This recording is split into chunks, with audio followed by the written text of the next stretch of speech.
So kung nabalitaan nyo po, kung nabalitaan nyo na that Canada will open new enhanced pilots for permanent residency in March 2025.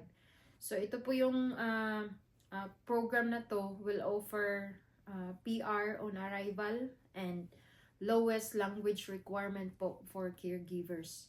And also itong upcoming home care worker immigration pilots, ito yung magsasucceed, magpapalit doon sa isinara noong June 17, 2024 na Home Child Care Provider Pilot. Ito yung HCCP kung tinatawag. Yan yung program ko na entry ko nung nag-apply ako dati.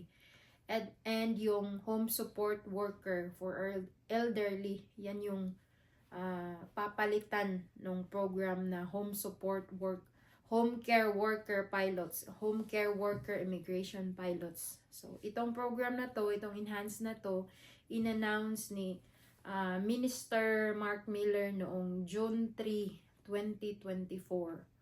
Kasi 'di ba nag-end yung HCCP and HSW June 17.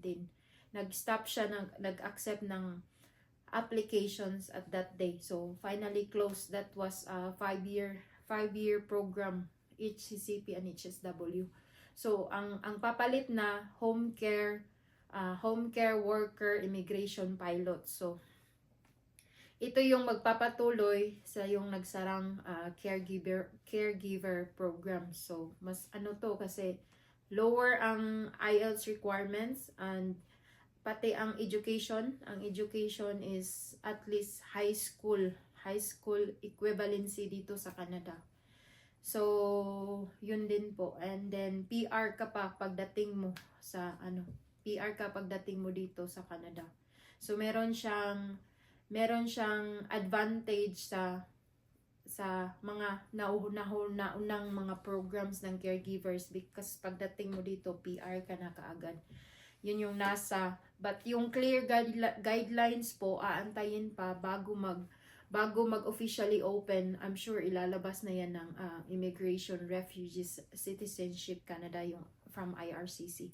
Ang guidelines ng home care worker immigration pilots, ilalabas na yan. So yun po, be ready na po, dapat handa na po lahat yung mga yung requirements para pagbukas kasi yan may quota. I'm sure may quota yan sa childcare at saka for elderly. So may God bless you po sa lahat ng mga aplikante at sa mga aspiring applicants na gustong mag-Canada. So yun po.